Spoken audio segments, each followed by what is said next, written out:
السلام علیکم دوستو، میرا نام ڈاکٹر اسد محمود ہے۔ دوستو آج ہم آپ کو دنیا کے مختلف مذاہب کے مسیحوں کے بارے میں بتائیں گے۔ دنیا میں اس وقت 4200 سے زیادہ مذاہب موجود ہیں اور دنیا کی آبادی کا تقریباً 90% حصہ کسی نہ کسی مذہب کو ضرور فالو کرتا ہے۔ دنیا کے تمام مذاہب چاہے وہ ابراہیمی ہو یا غیر ابراہیمی ہو، ان سب کے اندر ایک مسیحا یعنی نجات دہندہ کا تصور ضرور ملتا ہے۔ ایک ایسا مسیحا جو کہ آخری وقتوں کے اندر اس وقت ظاہر ہوگا کہ جب دنیا فتنوں اور ظلم و زیادتی سے بھر چکی ہوگی اور وہ آ کر لوگوں کو مصیبتوں سے نجات دلوائے گا، دنیا میں عدل و انصاف قائم کرے گا اور اس کے مذہب کو سربلند کرے گا۔ یہی وجہ ہے کہ دنیا بھر کے مذاہب کو ماننے والے الگ الگ لوگ پچھلے کئی ہزار سالوں سے اپنے اپنے مسیحا کے انتظار میں ہیں اور اس کی مختلف نشانیاں بھی بیان کرتے ہیں۔ سو آج کی اس ویڈیو میں ہم دنیا کے چند بڑے بڑے مذاہب کے اندر پائے جانے والے مسیحوں کے بارے میں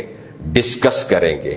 پہلا نمبر ہے عیسائیت۔ مذہب عیسائیت کے ماننے والے پچھلے 2000 سالوں سے جس مسیحا یا نجات دہندہ کا ویٹ کر رہے ہیں وہ کوئی اور نہیں بلکہ جناب خود حضرت عیسیٰ علیہ السلام ہیں، جنہیں عیسائی لوگ خدا کا بیٹا تسلیم کرتے ہیں۔ بائبل کے اندر حضرت عیسیٰ علیہ السلام کو یہودیوں کا بادشاہ لکھا گیا ہے اور یہی وہ مسیحا ہے جس کا انتظار یہودی کر رہے تھے، مگر یہودیوں نے اپنی سازشوں سے آپ کو سولی پر چڑھا دیا۔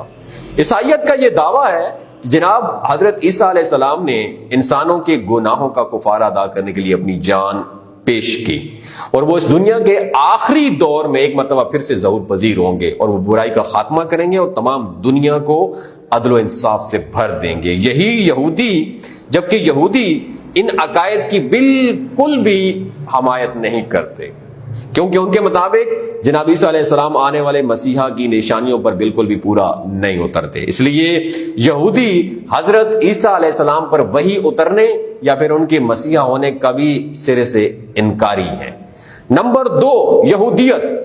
یہودی روایات کے اندر ان کے آنے والے مسیحا کا نام یوبل یا ہوبل درج ہے۔ یہودیوں کے مطابق ان کا یہ مسیحا جسے وہ اپنا بادشاہ بھی کہتے ہیں حضرت داؤد علیہ السلام کی نسل میں سے ہوگا اور اس لیے ان کو مسیح بن داؤد کے نام سے بھی پکارا جاتا ہے۔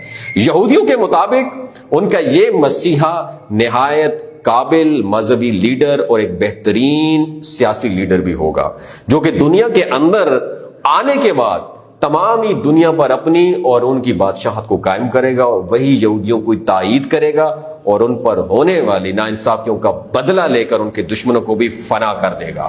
یہی وجہ ہے کہ یہودی دیواری گریا کے آگے رو رو کر ہیکل سلیمانی کی تیسری مرتبہ تعمیر اور پھر اس کے بعد اپنے مسیحا کی جلد آمد کی دعائیں مانگتے ہیں، کیونکہ یہودیوں کے مطابق جب تک ہیکل سلیمانی کی تیسری مرتبہ کنسٹرکشن نہیں ہو جاتی تب تک ان کے مسیحا کا ظہور نہیں ہوتا تھا۔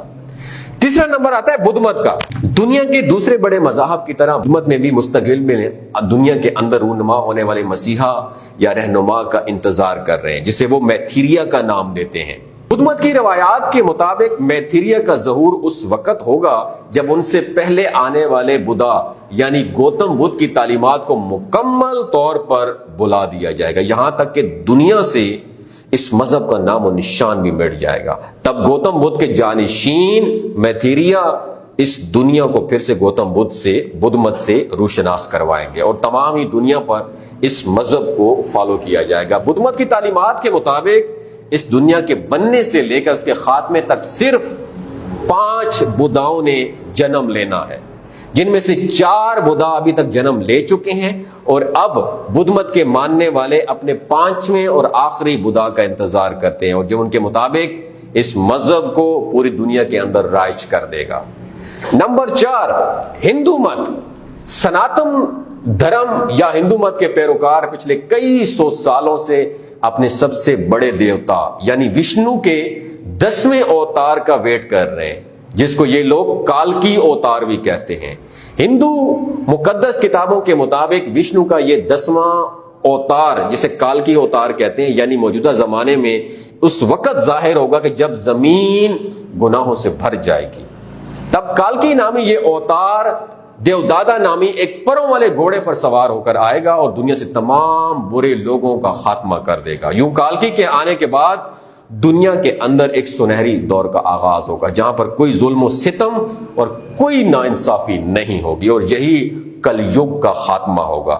تاہم آج ہندو مت کے اندر لاتعداد دھوکے باز ایسے گزر چکے ہیں جنہوں نے بھی وشنو کے 10ویں اوتار ہونے کا کلیم کیا، اور بڑی تعداد میں سادہ لو ہندوؤں کو چونا لگاتے رہے، اور ہندوستان کے اندر یہ سلسلہ آج بھی ایسے ہی جاری ہے۔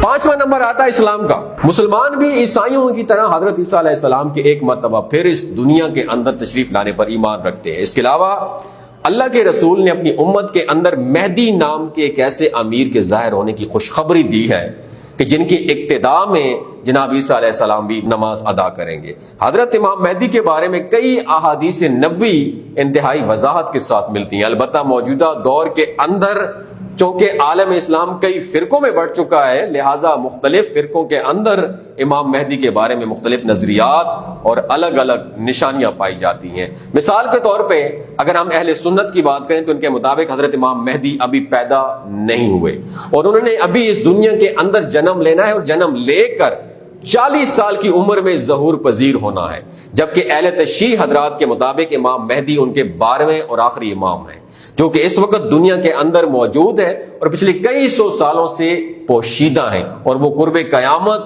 دجال سے جنگ لڑنے کے لیے ظاہر ہوں گے۔ 6واں نمبر آتا ہے قادیانیت کا۔ موجودہ دور کا باطل ترین فرقہ قادیانیت حضرت امام مہدی اور حضرت عیسیٰ علیہ السلام دونوں کو الگ الگ نہیں بلکہ ان دونوں کو ایک ہی شخصیت قرار دیتے ہیں، اور ان کے مطابق اس مسیحا نے آنا نہیں ہے بلکہ وہ آ چکا ہے۔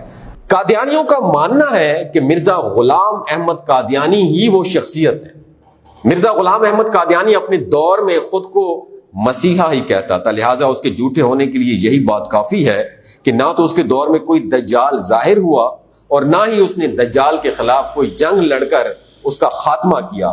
دوستو، ان چند مذاہب کے علاوہ دنیا کے کئی دوسرے مذاہب اور فرقے بھی اپنی اپنی مذہبی روایات اور عقائد کے مطابق الگ الگ لوگوں کو اپنا مسیحا یا نجات دہندہ قرار دیتے ہیں، کہ جس کا انتظار یہ لوگ صدیوں سے بڑی ہی بے صبری کے ساتھ کرتے آ رہے ہیں۔ یہ ویڈیو اگر آپ کی اچھی لگی ہو آپ کو اور آپ کے علم میں رتی بھر بھی اضافہ ہو، دوسروں کے ساتھ ضرور شیئر کیجیے گا۔ ہو سکتا ہے اس ویڈیو کے ذریعے اللہ تعالیٰ کسی کی زندگی اور دل بدل دے۔ بہت شکریہ۔